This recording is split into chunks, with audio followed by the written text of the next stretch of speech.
Okay, so we'll go ahead and get started. Do we have any public comment? Okay, then, Jonathan, you want to get us started? Good afternoon, Dr. Baker and members of the Academic Achievement Committee. I'd like to ask Jane Neiman to come up to provide our Instructional Council update. Hi. Hi. Hello. All right, so on January 23rd, we met, the Instructional Council met to take another look at the 5 proposed curricula that we were initially introduced to in our December meeting, and this was for shared time. Administrator and a teacher at Grand Rapids Christian proposed 5 courses that they would like to be taught by shared time teachers in GRPS. And according to the shared time law, those courses must be offered also in a school in Grand Rapids Public. So we heard from them for the first half of the meeting.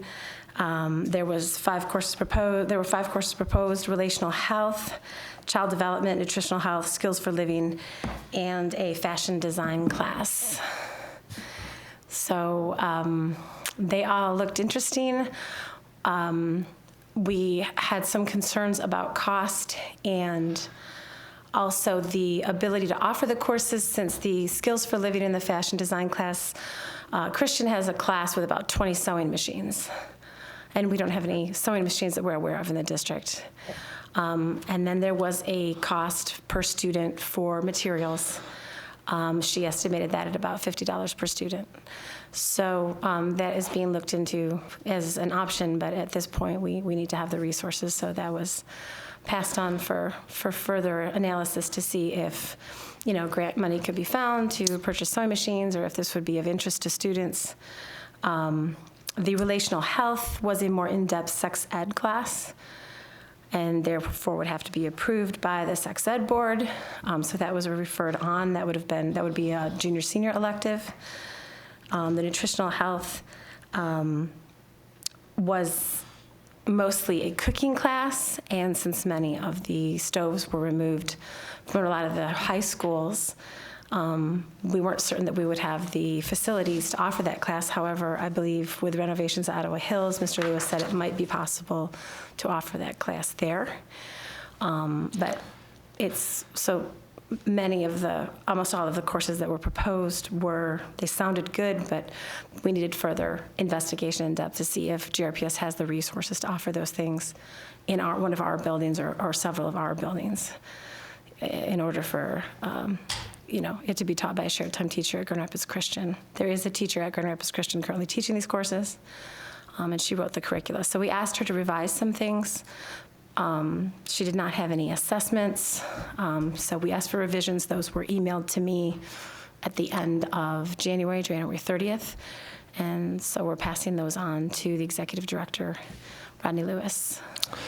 Okay, so I want to back up because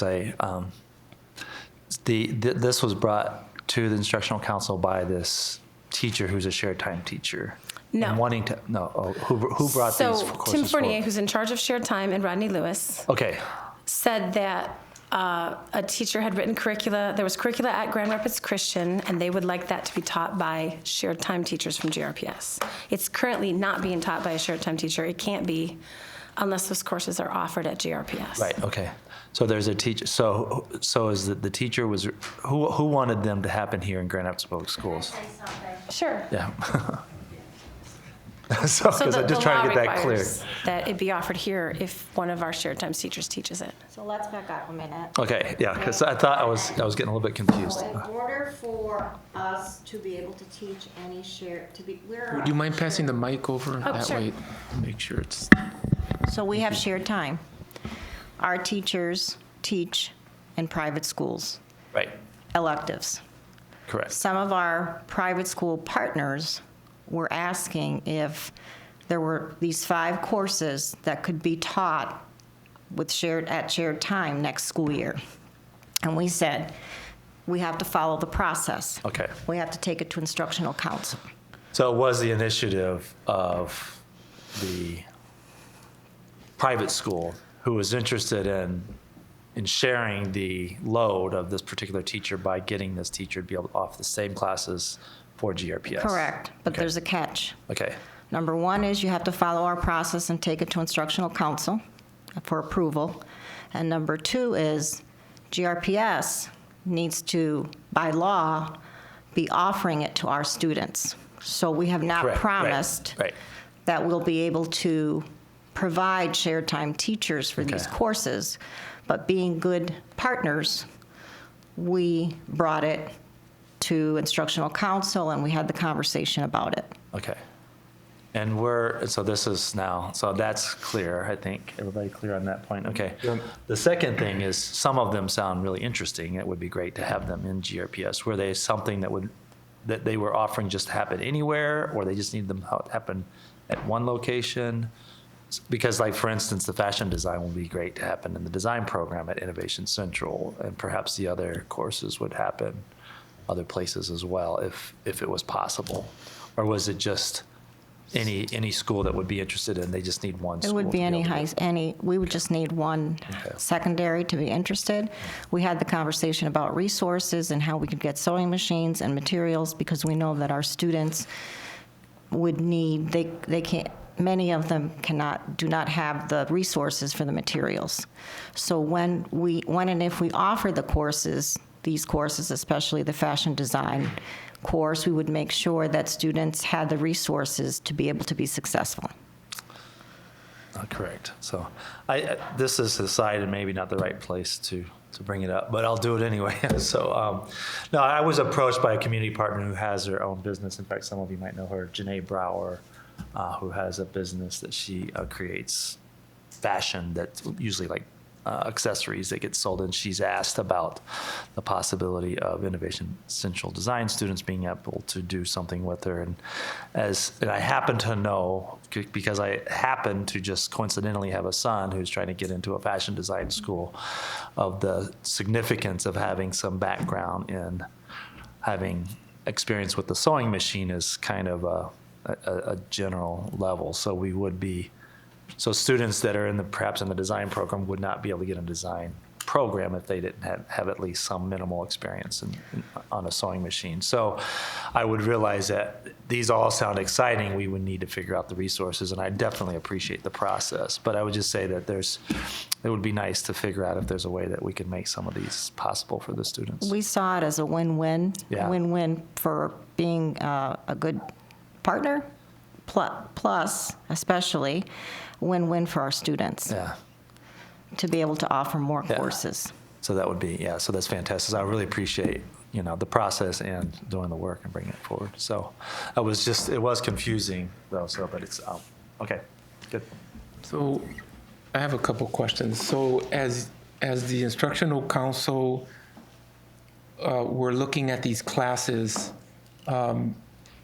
I don't see here where there was dialogues with particular schools or principals in order to, hey, would this fit in your school? Would this fit in your school? I think it would be helpful. Sounds like Mr. Lewis was. Yes, Mr. Lewis wanted to look back and consult with our facilities and operations to see if there were currently resources available for next year. So there was further investigation needed. Also, the curricula were missing some items from the template, and so we asked for them to send those revisions, which they did. But Mr. Lewis wanted to, bring it back to the administration and talk to facilities to see if, we do in fact have a place where there are still ovens for the cooking class. And if you buy sewing machines or get a grant or get used ones, who's going to update them or keep them running? There were a lot of other issues that, Sure. Before we offer these classes, we have to make sure they're sustainable and that they are, that we can do them, that they're feasible with the resources the district has. And if not, would we be able to find the resources to purchase those items?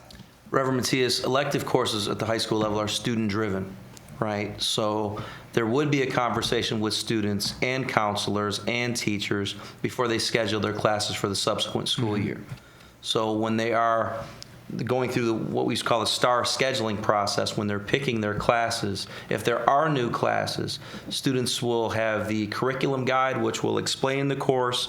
There will be adults before the scheduling process who discuss what the classes are with the students. Now, the challenge is, what if 3 students select that particular class? Right? After we share with them that we think this is a really good class and only 3 students pick it. Well, you all know we're not offering a class to 3 students. So there has to be demand for a particular class, or we're just not going to offer it. Because if we allow 3 students in one elective, that means the other class sizes will be extremely large, and I know we don't want that.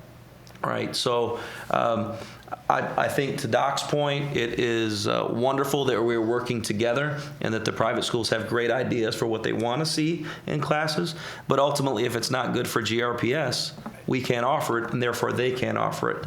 But I think there's an awareness piece that counselors have to really know what these classes entail, so they can articulate them to our students, and then our students may want to take these classes. Thanks. Thank you. Awesome. Any more controversial conversation topics? I didn't start it. No, so that was the bulk of our meeting. The other item on the agenda was just to update the template with a line for materials and cost estimate, because it wasn't in the template to begin with. And in situations like these where there would be a per student cost, it would be nice to have that when curriculum is proposed. So that was it for our meeting. Okay, thank you. Thank you. Appreciate your time. Thank you.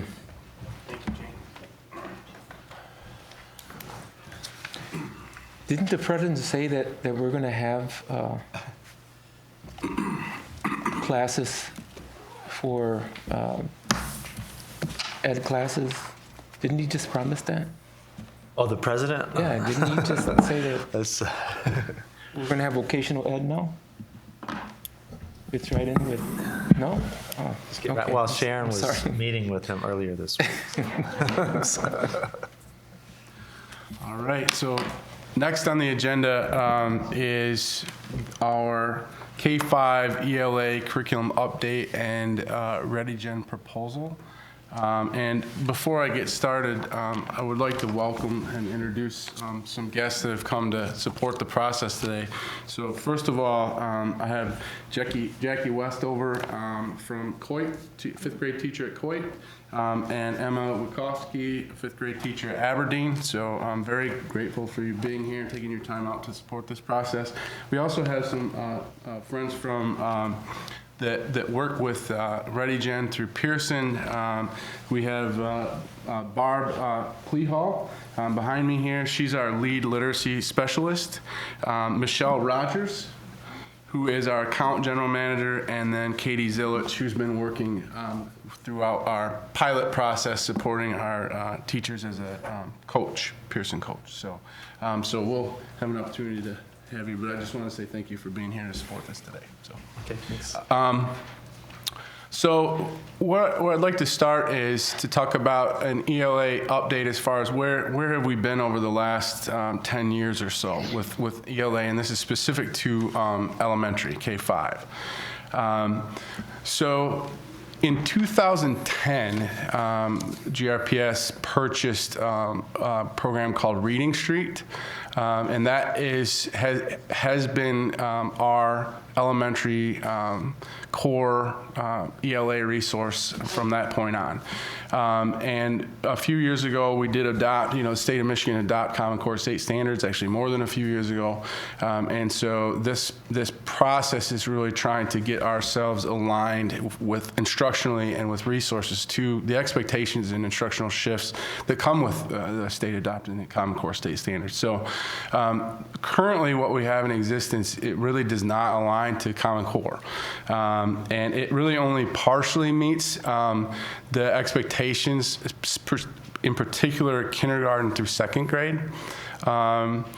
And from a perspective of complex text, the current materials do not meet the level of complexity as far as content knowledge embedded into the text that is required through Common Core. And really just in general, reading, writing, speaking, and also listening are key components of Common Core state standards. And while Reading Street at the time it was implemented and purchased was aligned to the Michigan Merit Curriculum, it really doesn't support the shifts that we need to make. And with that then, it doesn't align then to the current state assessment system that we have and the expectations. So to give you a sense of where we've been since 2010, that is kind of an umbrella overview of our current resource at K-5.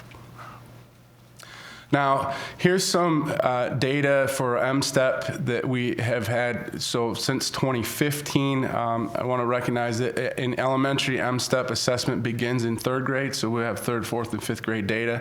K2 is not assessed. But you'll see from the district perspective, we're hovering right around 23% proficiency. Last year, we did have a bit of an uptick at 28%, but if you look at the state average, they're hovering right around 45%. So in general, with the current resource that we have, in particular with it not being directly aligned to the Common Core expectations, there is a need for us to make a shift so that we can provide our students a better opportunity to demonstrate proficiency on these state assessments, aligned with Common Core. Okay. So one of the shifts that happens with Common Core is what is assessed in these assessments. So these are the 2 main areas that are assessed at grade 3, 4, and 5. Is claim 1 is reading analysis within and across texts. So it talks about giving inferences or given an inference, and the students have to use explicit details and implicit information, right? And then I'm not going to read directly off the slides, but you get a sense of the level of depth that the students have to have, and the level of being able to apply their knowledge, their content knowledge, and their skills with reading to actually demonstrate proficiency in these claims. So questions on MSTEP would ask these sorts of things. And again, another big piece is writing. So students are expected to compose a full-length piece of writing, and there's different components to that. So it might be informational, or it could be narrative or opinion writing at elementary. And then, of course, actually, accurately using language, vocabulary, revising. So they're asked to revise text, not only to revise or to write a piece, but they may be given a piece of text and have to respond as far as appropriate revision. So those are pieces that we need to ensure that if this is how the students are being assessed on the state assessment, which we are held accountable for, and that is in the best interest of the students, we need to be teaching and assessing that way in the classroom as well. So observationally, these are some of the gaps that we've noticed over the past few years as we look at how do we make these adjustments, and what are the gaps that we need to fill. So I'm not going to read everything on the list there, but these are things that our students struggle with. So number 3, or bullet 3, is struggling with understanding the structure of text, and therefore unable to relate the knowledge of the structure of the text to explain the meaning of the text. So this gets into being able to take complex text, maybe multiple forms of a complex text, and really build knowledge and comprehension from those text pieces. If we don't put text in front of our students on a regular basis that allow them to do that, then they don't build that capacity. Another piece is struggle to apply grade level appropriate grammar, usage, capitalization, punctuation, and spelling within writing or editing text. So this gets to the idea of that grade level rigor.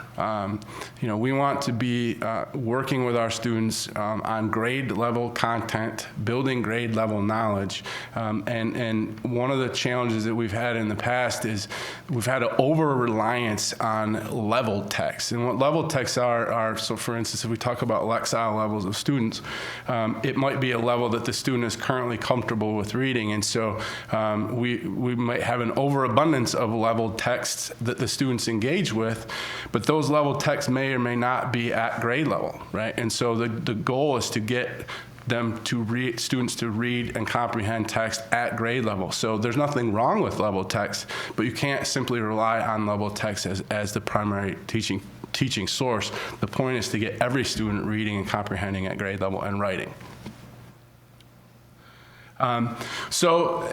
With this background knowledge, we began a process of searching for a literacy program or literacy resource that would begin to help us shift to an alignment to the Common Core state standards.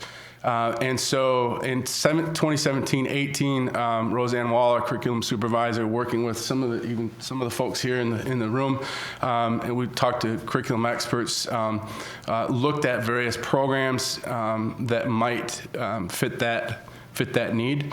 There on the screen, you see some of the programs that were given consideration. So there's ReadyGen published by Pearson, American Reading Company Literacy Labs. Journeys is a Houghton Mifflin Harcourt product. Wonders, McGraw-Hill, and Amplify, which is CKLA. Throughout that feedback process, there was 2 programs that we looked at really piloting, which was ReadyGen and then CKLA. And so then we proceeded with a building pilot process and having teachers engage with both of these resources to see which one was the best fit. So beginning in October, we had Aberdeen, Coit, Dickinson, Kent O'Shea, Kent Hills, Mulek, and a couple of other individual teachers at MLK and North Park that asked to pilot ReadyGen. And then there were 2 schools that piloted CKLA, Sibley Elementary and then Stocking Elementary. And this process went on for the full 18-19 school year. And after working through the process, the pilot teachers and the lead teacher committee recommended that we move forward with a proposal for ReadyGen.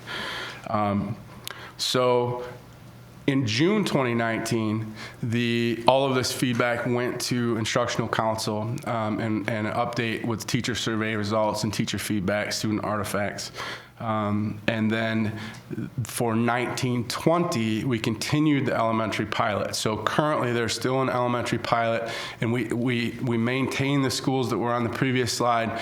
We did add a teacher at Gerald R. Ford, an additional teacher at MLK.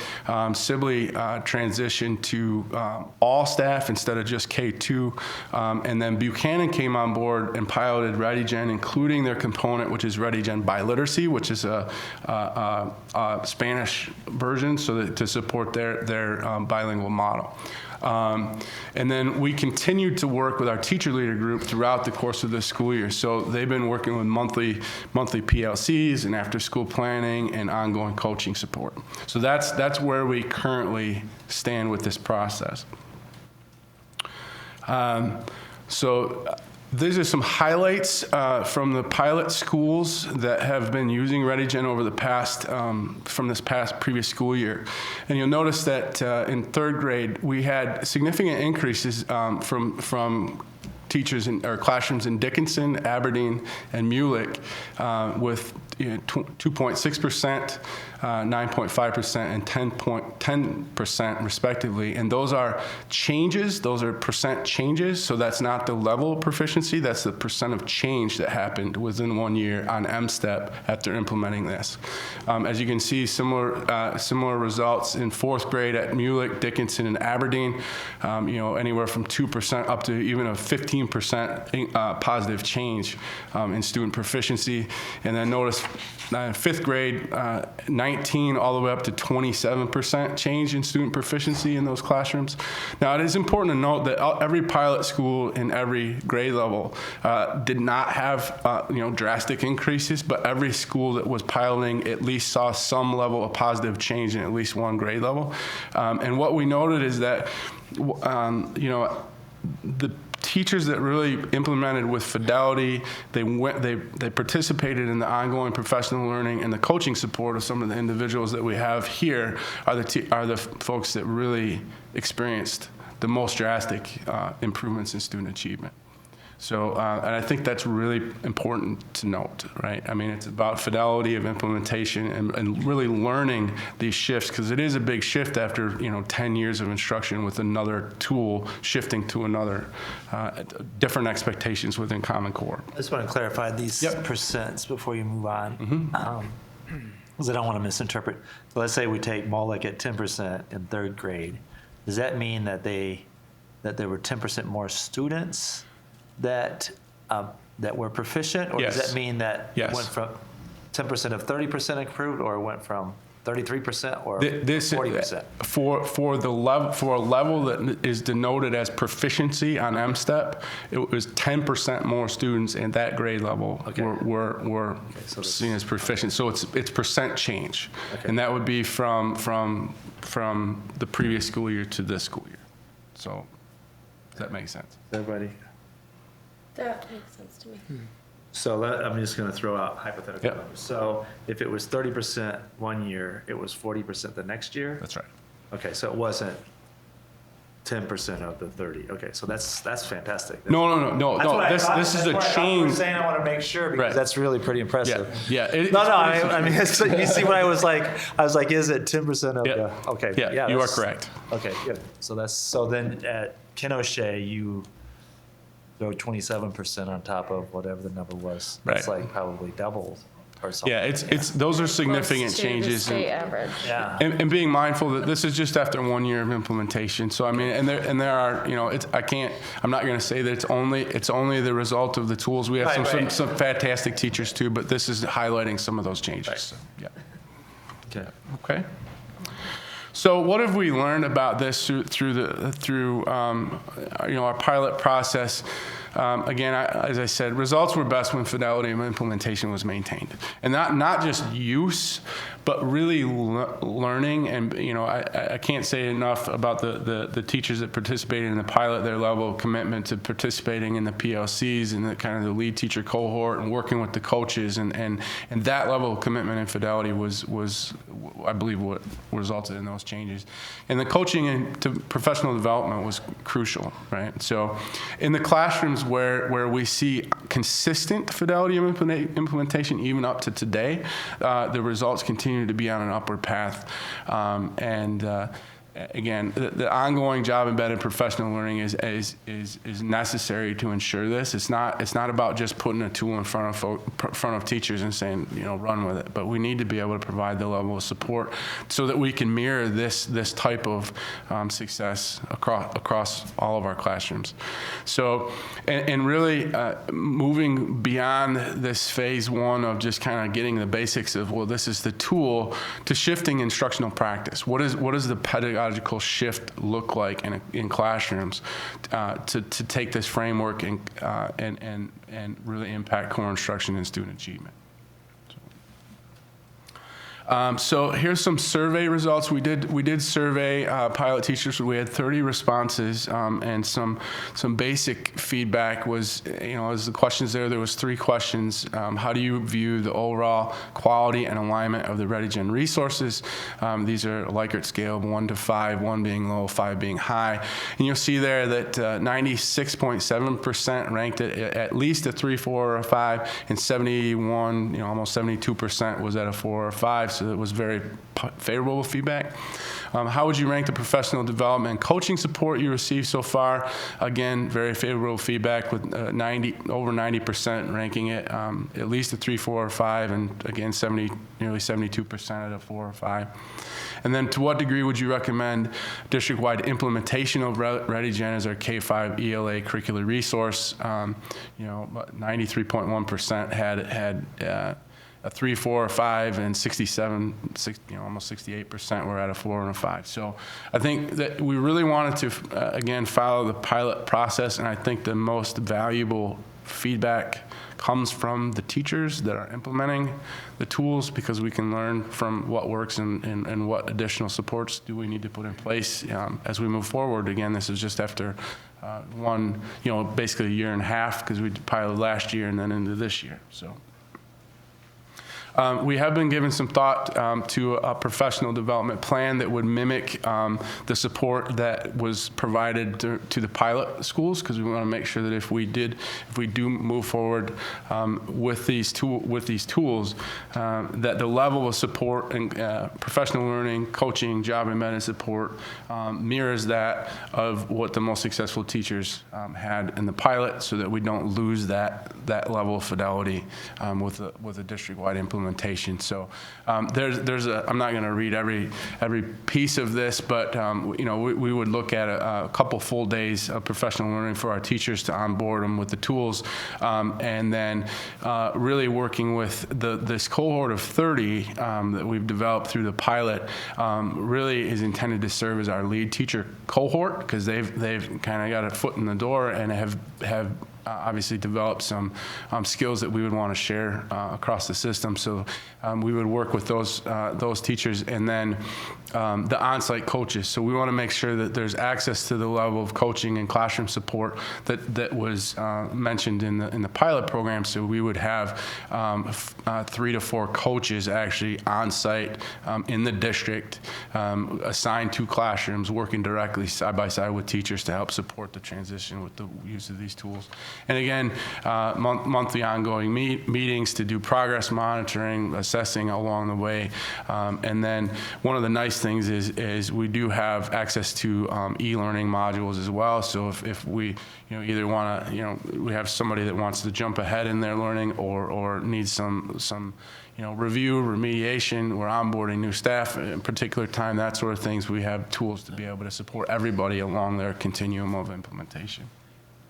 So that would be the work that we would do in year 1 from a professional learning perspective. And then, of course, year 2 has to continue because we can't just do PD in year 1 and then forget everybody. So we would want to make sure that any new teachers, we have a similar level of support for onboarding all new staff, and then continuing to support administrators, continuing that lead teacher cohort, and follow-up courses for teachers periodically available kind of on an after-school as-needed basis, so they can select if there's a particular need that an individual sees that they would like some support, and they'll have an opportunity to go to those professional learning opportunities as well. So as we look at this, so that was the story kind of where we are with our current K-5 resources. That is the story that I have the privilege of telling, but really the folks behind me live the pilot process, and so that's where we are. I want to give you a brief overview of what this is, right? So ReadyGen is the program that was piloted.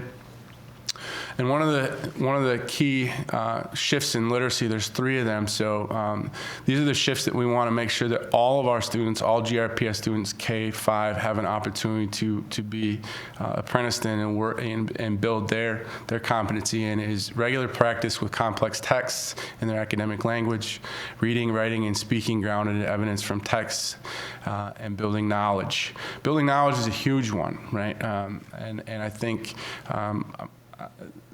sometimes we've taught literacy in the past absent of building knowledge, but really, in order for students to demonstrate comprehension, building knowledge is critical, right? So, and this is a big shift that we have now, and this resource does a fine job of helping students build knowledge along the way while building their reading, writing, speaking, and listening competencies. This is just an example. Some of these slides I'm gonna go through fairly quickly, but this is sort of the model of instruction that teachers would implement in the classroom. So really whole group to build foundational skills, close reading, reading analysis, etc. And then moving to small groups where students can either work independently or work on leveled activities and that sort of thing. And then coming back to whole group to where they work together on writing, modeling, guided instruction, or even independent work as well. So within this, within ReadyGen, there is a diverse text selection, and this is just a slide to kind of give you a sense of some of the topics that are in here. And as I mentioned, building content knowledge, that's one of the differences from some of the older ELA curricular resources to something like ReadyGen, is that knowledge acquisition and knowledge building is hand in hand with developing literacy. And so you'll notice many of the texts up here, some of them are fictional, some of them are based in science or social studies, that sort of thing. And so these are the types of texts that would be in front of our students. And the way that this is, so each student will actually have access to 12 what are considered trade books that you notice that it will be either a science, social studies focus, could be a literary focus, and then a text collection that goes along with that. And so they are actually built around the slide here on the left. It gives you an example of the way that the text sets are built together. So there's the anchor text, which would be one of the 12 trade books, right? And then you have your supporting texts, and then some other additional resources around that can be used around the level library. Because again, level texts are important, but they can't be the only piece. The anchor texts are grade level texts. They are all of these texts would be anchored around a theme or topic. So, and generally that topic then would be, something around, for example, here's earthquakes. So, you're learning about earthquakes and the natural and human impact of earthquakes, but you're developing literacy skills while doing that. And every lesson then is built around a set of enduring understandings. What are they supposed to know? What are they supposed to be able to? What are students supposed to know? What are they supposed to be able to do? And then every lesson set also then ends in a performance task, which is a writing task. So then there's writing embedded, and it's all anchored around that particular topic. Foundational skills are built in throughout as a component, particularly at K through 2. Rather than being taught as a separate component to reading, writing, speaking, and listening, the foundational skills are embedded within the tool, so that we're not just teaching skills absent of content knowledge development and comprehension.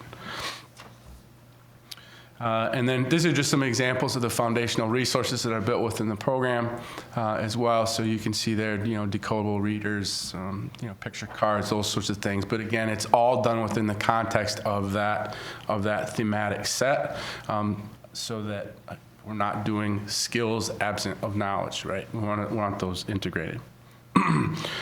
These are some examples of the sorts of writing components, and you all have this as well in the PowerPoint. But these are just some examples of there's opinion writing, independent practice, ways to share their writing. So these are the tools that apprentice the students in being able to write, to develop those performance tasks at the end of each one of the lessons.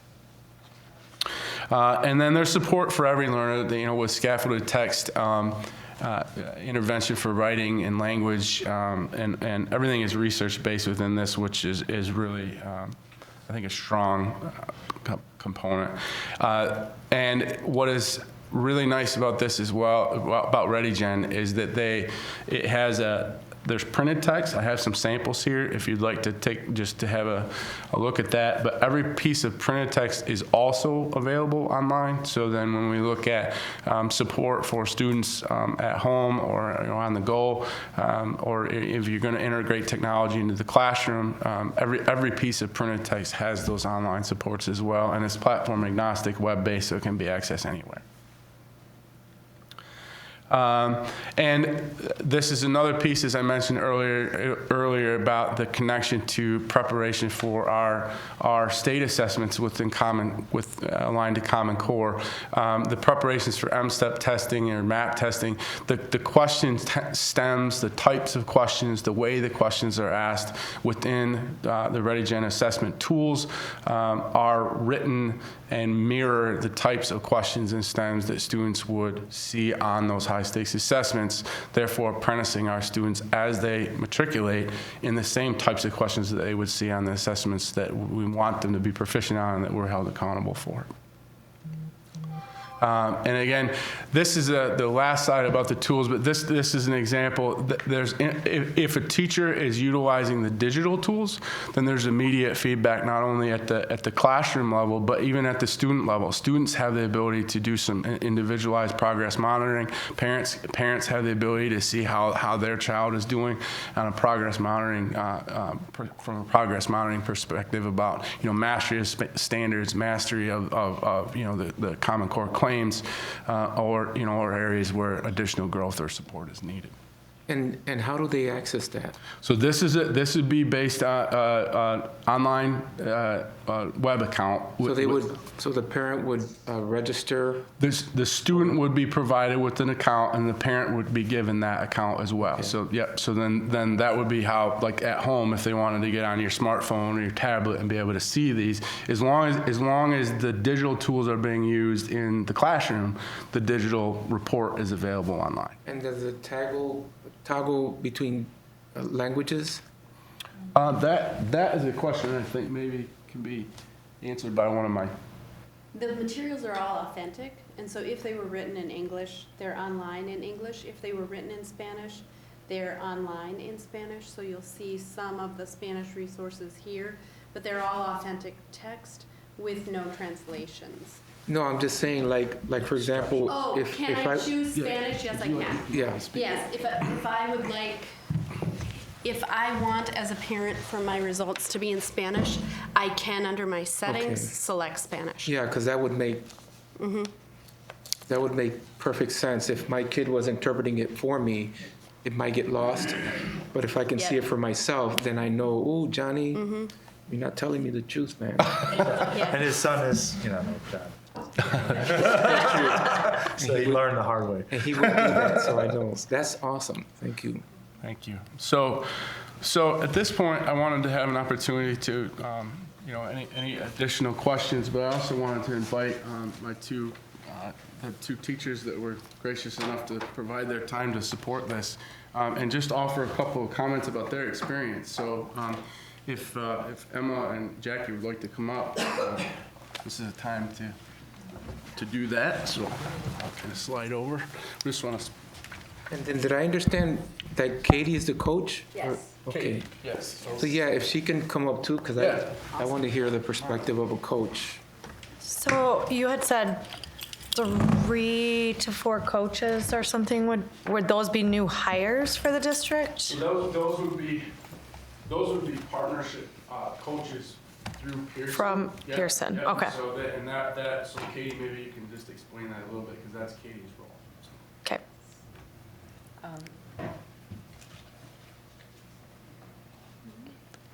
I can start. I'm a fifth grade teacher at Aberdeen. I kind of had two takes on this. I have my perspective on it, and then I also have my students' perspective on it. I've surveyed my students twice, actually, on just the likeness of it, so I'll give you both of those.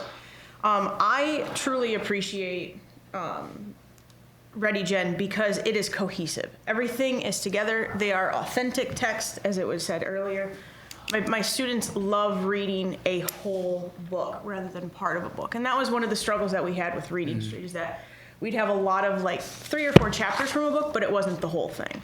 And with the entire text, you can build so much knowledge within what's happening, whether it's fiction or nonfiction, and the students can relate to the characters. That was one of the things that they told me today, was that they feel like they relate to some of the characters.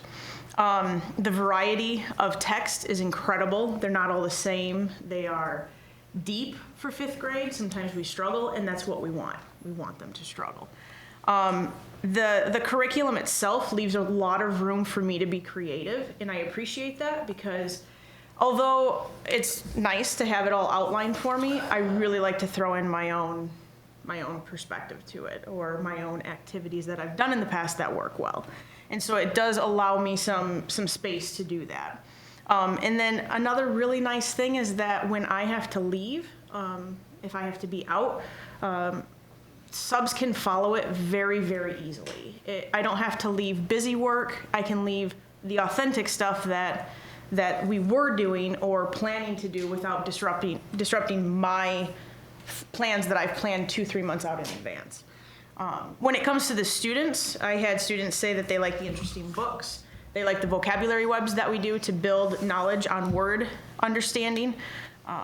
They like exploring different parts of time and history. They enjoy that they have more stories than what they used to. One unit now, instead of being one book, is 3 or more stories, which is pretty awesome. Some of the students said that they were satisfied with how well created it was. I thought that was a really nice twist on it. And that was a language learner that said that, so I was really impressed with that too. And then a lot of my students just said they really liked how the books kept them hooked. So that's from a fifth grade teacher and student perspective. I know she's fifth grade as well, but it's exciting to teach these literatures because it's more than what we've had before. What was your interaction with parents? Parents are so far, so I've done it last year and this year, and parents so far, when I talk to them about what we're doing with ELA, they are excited that their students are excited, and I've had quite a bit of growth. I was actually the smallest girl for the three up there, but there's still quite a bit of growth within just one class, and parents get excited about that because a lot of parents are applying to theme schools, and they are, they want their student to be prepared for middle school. Mm-hmm. That's the cusp, and I feel like ReadyGen helps with that. So, and I've taken it from a little bit different perspective too, since Coit is moving towards IB and becoming a primary years program school. We have really dove deep into the ReadyGen texts and curriculum as to how we're going to fit it into our units that we created. So we created our 6 thematic units, whether it be who we are, how the world works, and they're all included with science and social studies and literary elements. So having these books that totally and completely support social studies and science like we've never supported them before has been an awesome resource. I know that right now, even talking about complex texts at 5th grade, we're reading the one that was up there. It's called, George's Guide to the Universe, and it's a Lucy and Stephen Hawking book. So even before, we kind of get a little information about Stephen Hawking and who he was, and it's a very, like she said, they're riveting stories. We read 2 chapters in a period, and they don't want to stop. They're like, we're done? We have to stop right now? And it is awesome. Also so awesome at creating discussion. My students don't even necessarily, they know the process of it, so it's very clear and guided expectations for students and teachers, so that, like she said, if she were to have a substitute come out of the, we can leave the main guide of how to follow the lesson for the day, but the students also know too. There's such a guided routine. So when we're finished reading our story, it's not just me asking all of these questions anymore. Now they're asking questions. So they start us off in our questioning. And it's been just a very great shift in how they view language arts and reading. They know they're reading stories and they like it. And they don't feel like it's like learning time. Or, okay, we have to sit down and do this now. They're just excited about it. And they're excited about reading these books. And I know last year when we made the first switch, it was great that the kids were like, we get our own book to read now. They were excited that they get a book to read. They don't have just chunks of little stories. It's a whole story. They get to read it to the end. And the others, when they were talking about the online resources, I have quite a few resource kiddos. So when they go and they're pulled out with their resource teacher, they can go and use the listening and read along with them as well. And also, I have my principal's son is in my class this year, so he's able to log in, like we talked about, into his child's account, and there's reading and writing questions after each book. So instead of when we did the last one, they would have a test each week, and it was like over-assessing, there would be, after that book, they would test on the skills, and he can go in and see even the questions that his son typed. And I love that instead of just sitting and writing constantly, because we do write quite often, they're using the computer for technology, because when they do the MSTEP test, it's all typing. So it's relating more to what they're being assessed on. And then as far as us learning it, I mean, I'm still learning. Absolutely. I don't have every aspect, and without Katie as a coach, I would have drowned. There are so many aspects to it that are so easily implemented once you get to know them.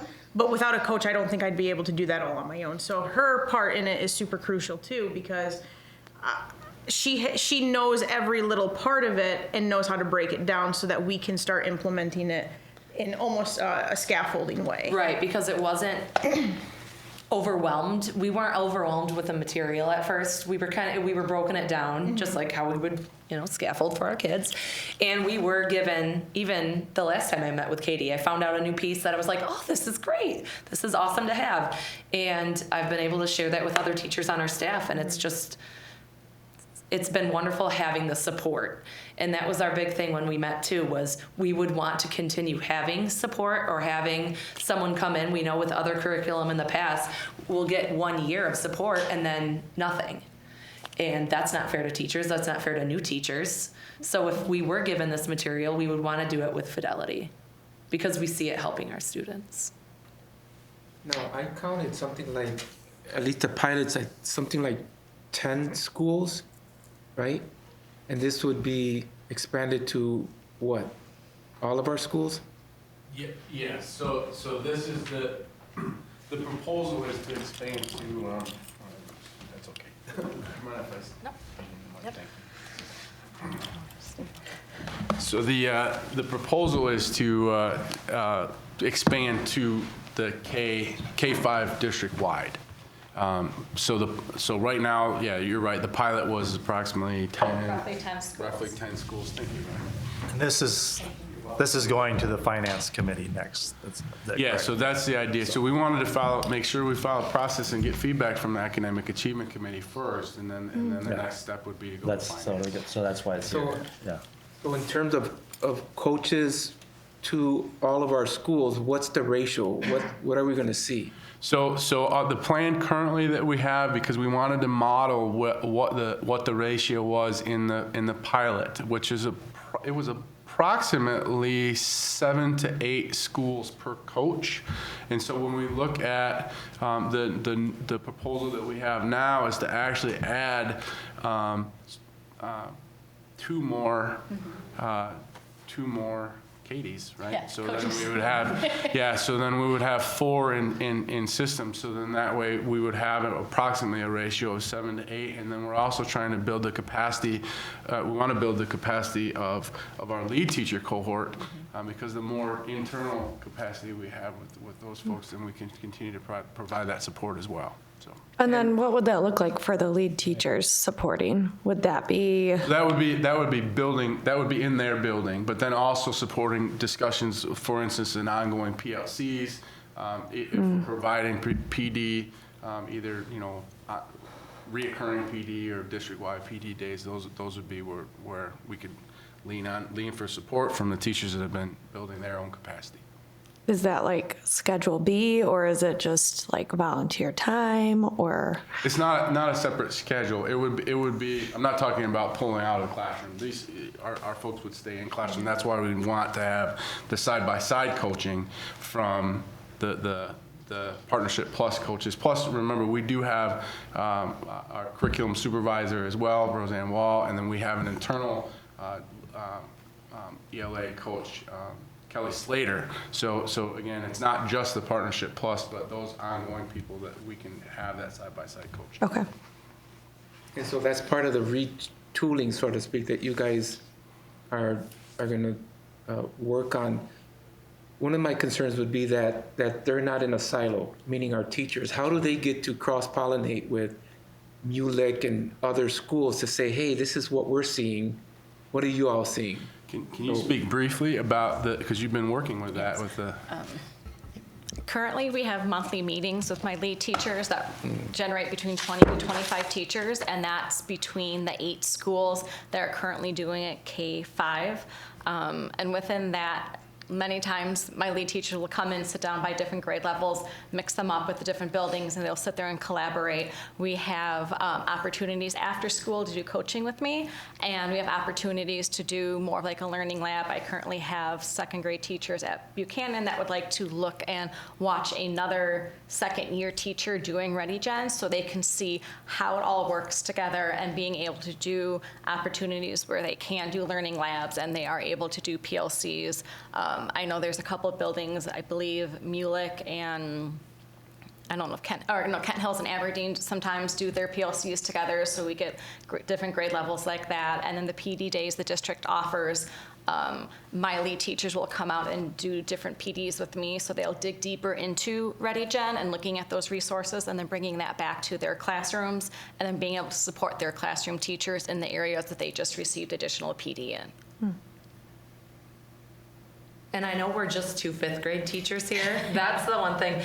The other lead teacher that's at our school too is 2nd grade. So I kind of go over the upper L and then she's the lower L. So we do spread it out like that too. So it's not like, oh, I only know 5th grade.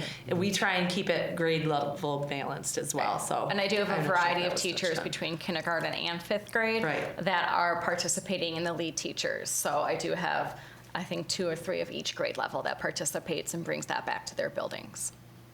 The other question that I had was on the ELL and I saw under the bilingual. Biliteracy? So how is that going to fit in with our ESL, ELL? I'm thinking of Southwest as a immersion school and so forth. How is that? Yep, so there are, within ReadyGen, there's a module A and a module B, correct? For each one of so they have those 12 trade books, right? And then there's a module A and a module B that go with each one of those 12 trade books for the lessons. And then the nice thing is with the biliteracy component is it's the same module set with the Spanish version. So there's actually a module C. And so if we're doing, so then you have the same content, right? Same standard set, same learning outcomes, but you have the same level of content with the biliteracy component within for the Spanish version of ReadyGen. So we have one sample here. I think that's a kindergarten sample if you'd like to see it, but does that answer your question or? Yeah, I'm just Okay. thinking of, I know that Dr. Gunno is looking at a study. That's right. And so how is that fitting into the implementation of this as you're looking at potentially, Thank you both very much.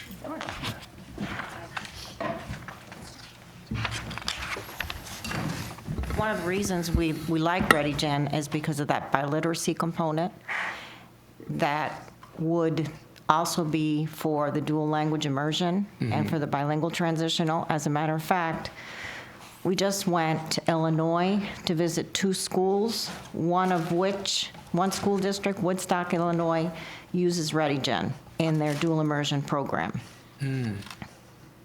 so you guys got to see how it, So we spoke to the administration and the teachers there, and they use ReadyGen, the biliteracy component. and then K-12, how would that work in terms of K-5, middle school and high school? Well, currently, Southwest is using My Perspectives. Okay. So that's another component. So when we look at another positive to working with ReadyGen at K-5, then is that becomes a consistent experience for students, actually kindergarten through 12th grade English, because My Perspectives, the secondary component that the Board of Education approved to adopt last year, is the secondary component of this elementary program. Does that make sense? So now if we implement elementary, we have a consistent and aligned resource K through 12. It would be important to have a consistent resource for both monolingual English and dual language immersion. I have a couple questions. One, and maybe the teachers and Katie can also answer this. So according to the survey, it looked like about a third of the teachers did not want to recommend this go district-wide, and I was wondering if you had some sense of what their concern. That was my question as well. Like, Yeah. Do we know, Were they resistant to change? Did they like another one? So- Or they liked it for themselves but didn't think everybody would like it? Anybody have a sense? I can speak to that Okay, based on what the comments in the survey. Okay. So one of the challenges, some of the teachers that did complete the survey were in their year 1 So they were maybe the teachers that just came on board this year with the pilot. Okay. And so when they completed this survey, they were only in a couple of months of implementation, and I think the difference is they had not yet had the ongoing level of support and the time to actually learn, because as the teachers that have piloted for into year 2 would say, it is work. And it takes time to make the shift, and so some of the feedback is that we need that level of support, or it won't work. So Go ahead. I was going to say that kind of leads me to the second question, because I know when we did Go Math a couple years ago, I heard from teachers who liked it and still like it. We heard that last month, but yet they were kind of scrambling to get it ready to go because they got it like right before school started. And so I wondered about implementation of this year. Yeah, so our goal, the timeline, because we've learned from that. I mean, there's always been a challenge being able to make a decision and then move forward prior to summer. And so you're right. When we did the Go Math implementation, we were able to distribute TEs to some teachers prior to summer. But the bulk of the professional learning actually came in August, right before the start of the school year, which is doable, but it's challenging to make that shift at the beginning of the school year. So our goal is to actually begin the implementation PD in March of this year, so that then there's time to transition into the next school year. So again, teachers don't feel like they're scrambling to implement something brand new in August of 2020. One challenge that we have as well is we went so long without resources in the school district. Now we have Discovery Education for Science, we have Go Math for mathematics, we've got the ReadyGen piece, we've got My Perspectives. The only thing we need to do now is social studies. So that's next.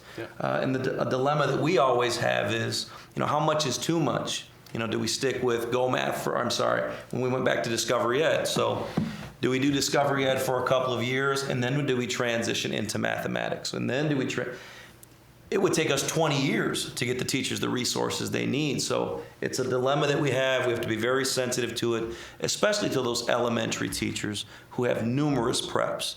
At the secondary level, maybe a little bit easier because you're focusing on one new program, but elementary, we need to be so sensitive and provide all the coaching that's available, because it's a heavy lift, especially for new folks. Yeah, and I was happy to hear the mentioning of PLC and PD time, because my question and worry would be, how can you guarantee the fidelity of a program if it's based on volunteer time for which teachers want to show up to get the support? So that was my worry, because the teachers who reach out for the support, of course, are going to like the program more. So, Well, I just want to make a few comments. One is, I was here when the board did Reading Street. So I feel like now I made a really bad decision 10 years ago. It was the right decision. It was, pre-Common Core. Right. Yeah. Pre the standards that we currently have. So now I would imagine, make a bad decision. and I'm hoping I'm not sitting here in 2030 when the next conversation is, that 10 years from now they'll say, well, this is why this doesn't work anymore, and that we're moving on to something. That's why we have to have a voice in Lansing. Yeah, well, but I would say, though, the things that are really positive about it and things that I have learned that our current method of teaching reading hasn't worked well, both as a college professor and also as somebody involved in the district, is that lack of connection to knowledge. We really, not only did students not learn knowledge, they learned that knowledge wasn't all that important, because all that was important was whether or not you could use a skill. And so that's huge, and I think that it's going to take a generation for us to catch up to the consequences of that, because I see it, amongst young adults. I just really am overall very impressed with your presentation on it and your eagerness of that. And I think I said something similar to that 10 years ago when the teachers were here before. But I also want to say a couple things, though. These are compliments. Is that I really appreciated the reference to the role of the Instructional Council, because I think it just adds a level of engagement. It gets at some of Kim's questions about teacher engagement and whether or not they're going to engage with this work. And I just really appreciate the way the Instructional Council is part of the process. So seeing that they met and discussed this in June, even though we may or may not have discussed the significance of it back in June, it still plays a role now. I appreciate you doing that. And I also have to say, this is huge kudos to Jonathan. I mean, I'm really impressed with your knowledge of this curriculum, your on evidence that you're in the buildings talking to teachers and seeing the way they're implementing and understanding how children learn and all. And I'm just, I have to say that I'm very impressed with your presentation and the confidence you have in this, which comes from a real depth of knowledge. So appreciate it. Thank you. Yeah, and if I can just continue to add, I like that you all are thinking K-12 and college readiness, and also the strengths of our community. It's multicultural, and if we can continue to promote this bilingual aspect, particularly with history, with reading literacy in other languages, because there's a richness in these other languages that we sometimes miss because I just don't know what that means if I don't know it. And so I appreciate that. I hope that you bring to the board your best game in terms of saying, this is what we actually need to actually make it work. Not, well, we got to play with this because administration is going to balk at. Give us the whole thing and let it be discussed. If we need, more resource teachers and so forth, bring it on. And you tell that finance committee to find the money. Yes. and We'll paraphrase. And let the board wrestle with, hey, they did their research, they brought best practices, they gave us what they need. Now, are we going to get it for them? That's going to be perhaps the challenge, but not, well, we think they're going to do this, so let's just taper it down to this. Just give us the facts of what you need in order to actually accomplish the task.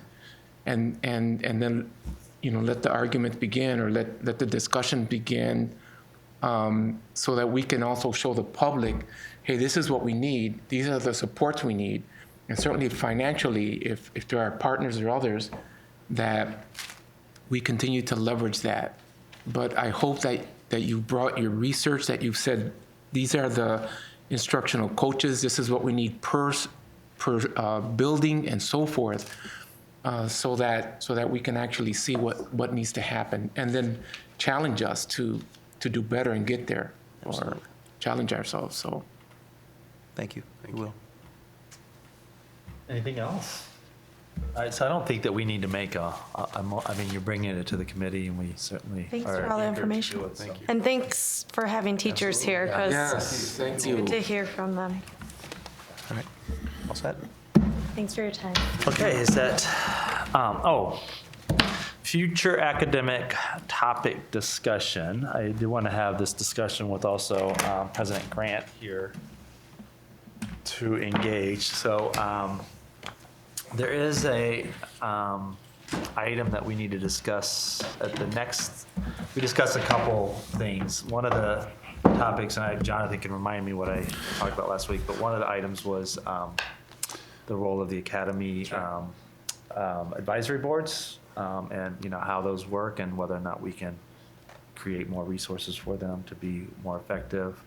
There also is a report on the section. Yeah, go ahead. Yeah, so there was also, I believe Reverend Matthias asked, we had talked about, it was a previous Instructional Council update where we talked about the new health/sex ed for special education, and so that came up in an Instructional Council update, and there was a request for an update to academic achievement, just kind of an overview of what that is. And so we're prepared to do that as well. I've spoken with Laura Lamore, and her and her team are ready to do that. So that would be another topic that at some point that we can bring before you.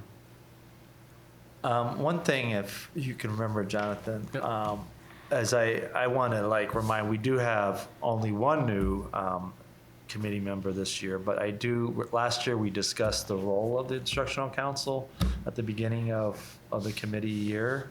And I would like to, I think that there is we had some document that actually said, if we could just bring that and just, when we give Instructional Council update, remind us to just review it, so that way. Review that with we're the always update? clear on the role of that, so that way Okay. we always remember to keep the significance of that for future committees. Any other kinds of pressing issues that